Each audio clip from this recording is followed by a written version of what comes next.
Some people call me the spawn of a Satan, ooh, 'cause I'm a master of sin.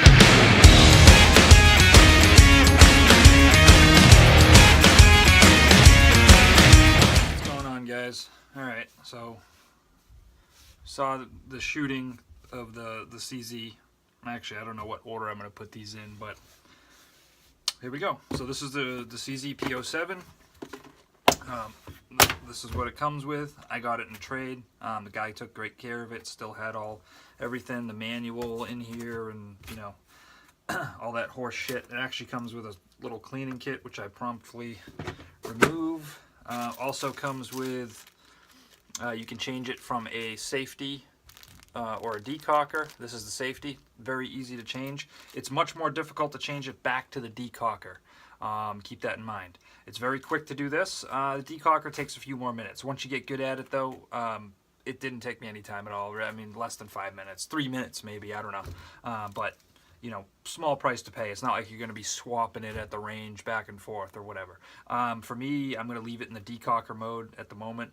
I don't like how the safety operates. I was hoping it would be like a 1911, but it is not. It's much more difficult to use it. Which to me makes it kind of unsafe for me. So anyways, you got some back straps if you got big fucking monkey hands. I do not. I have small hands, so I keep the small on there. So that's great. Comes with two 15-round magazines. Now this is an old gun. This is nothing new that you guys haven't seen before. So it's just new to me. It's heavy. It feels about what my Glock 19 feels like, loaded. Okay, so this is loaded. This one is empty.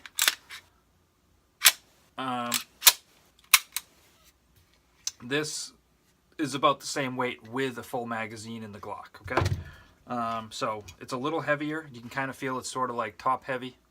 Obviously, the cool thing about the CZs is that the slide is sunk into the frame. It looks weird out here, but if you look, you can see that the slide actually does go way down in there. So you actually do have a low bore axis, even though it seems high because it's up here.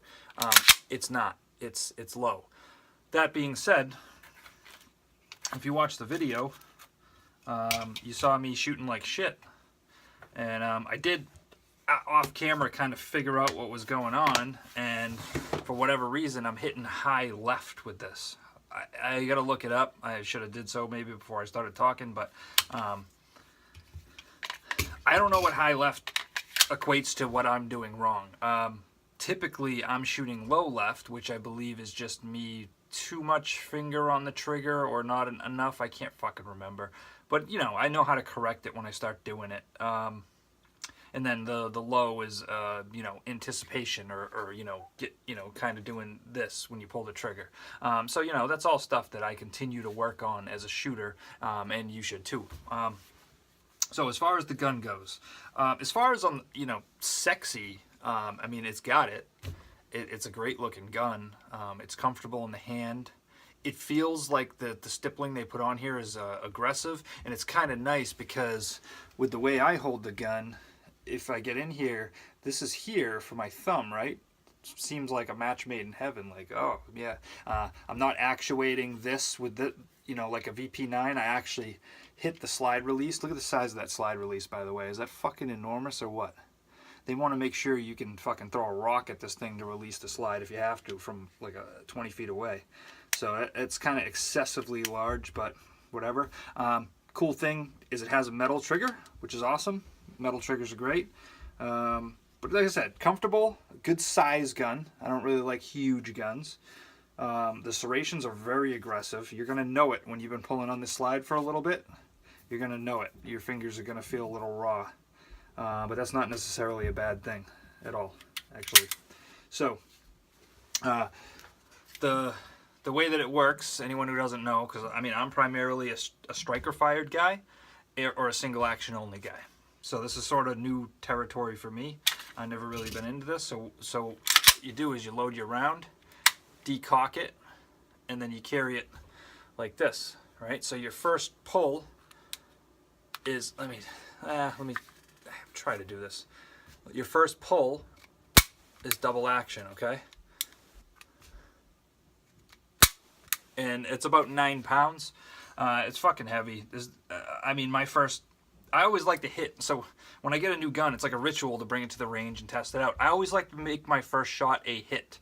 I knew I was risking it, but I shot this double action on the first shot, and I did miss. I pulled it fucking hard, dude. If you watch the video, you can see me just like that. I mean, it was terrible. After that, it was okay. I was hitting the full-size silhouette just fine, but where the problems start to occur with this gun for me is with the smaller size target for accuracy. So what's going on here is it's got actually a really fucking light trigger. So you got your take up and then a snap. Okay, this here is really light, and then I'll try to get your reset here. Your reset, not incredibly far. Squish it up again. Okay, that is light. I am not used to a trigger that light, except for 1911, but it's somehow different, you know? I mean, well, I know why it's different, but I'm like, I don't know. I guess there's no adjustment for height in the sights. I can drift this left or right, which I'm not worried about the left or right. I'm sure that's just me still trying to figure out where to seat the gun right here, okay? You know, for comfort for me. So, you know, it's just as simple like that, you know, shit like this, just that I gotta play around with. I'm not gonna claim to be an expert, and I'm not shitting on this gun, but right now I do not like this gun. The trigger was too light for me. I'm more of a heavy, consistent trigger pull all day long. So I also hate the sights. I don't like a 3-dot sight. I found it very difficult to keep it. I mean, here's the difference. All right, let me see if I can get this. I'm fucking aiming it at me, but so 3-dot white. Okay. Now I'm only looking at the front sight. Now here's my Glock sights. Okay, and now okay, empty. Can you see? I've got a fireball in the front of this, and it's a huge dot, but that speeds me up. It speeds me up, and it's quick every time. This thing was just kind of hard to keep still and kind of hard to focus on because it was white. So I'm gonna go ahead and say that if this was bright orange and something easier for my eyes to focus on, that could have made a big difference. I'm definitely not. I don't know, I'm doing something wrong with it. I'll figure it out. I'm not going to get rid of it yet. Now here's the other big thing that I noticed. With my typical grip, like this, this gun was jumping. My front thumb kept sliding right down this shit like it wasn't even there, and I was having to readjust and milk my gun and do this kind of shit, which I hate. Okay, a 9mm shouldn't be, I shouldn't have to milk a 9mm. I don't have to milk any of my other ones. So what's different about this one that the muzzle rise is causing it to come up out of my hands? Now most of my other guns are stippled, so it could be a simple, I mean, this thing's screaming to be stippled anyways. You know, right up through here, obviously up on the front, not in the beaver tail because that's really uncomfortable, but I could not hold the fucking thing down. I had 2 malfunctions, both failure to feed.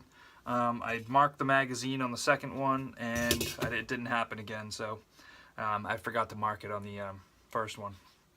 And I just got this, so I haven't tagged the magazines yet. The guy I got it from had 2 19-round magazines. That just doesn't look cool at all. It's not like a Glock when you have a longer magazine sticking out where it still kind of looks awesome. You know, I realize it's still going to work, and, you know, you have 19 rounds, so that's cool for at the range, but obviously you're not going to carry this, and it looks like dog shit. You know, looks count for something. This is gun porn, okay? So, sexy gun, not my favorite. Definitely not going to carry it at all. Not even a consideration at this point. It's just going to be a range gun, but we'll see what happens as time goes on. My feeling is that this gun is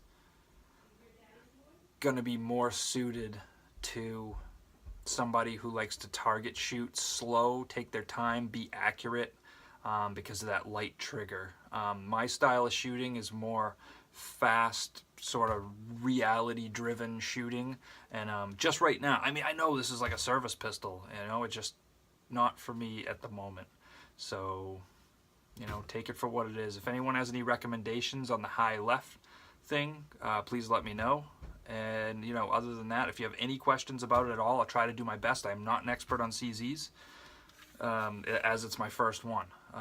It doesn't change my mind on wanting an SP01 though. I still want that gun. I shot the SP or the 01, and it was beautiful and it felt great. Not like this.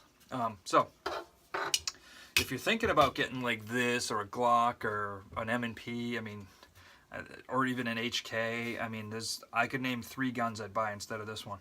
I mean, I'm glad I have it because I don't want a safe full of the same fucking gun. But if somebody were to offer me something else unique, I would do it. So, all right, there it is, guys. It's my take on it. I will revisit this when I have more rounds through it. It's obviously it's going to slow down because of the winter. I'm in New Hampshire. It gets real fucking cold, and I don't shoot indoors with a bunch of retards. Not going to happen. So, I'll try to do some other cool videos and stuff and talk about some guns, but it won't be a lot of shooting, unfortunately, but we'll see what you guys think. All right, appreciate all the love and the comments, and I'll do my best to get back to you guys whenever you say anything. All right, thanks.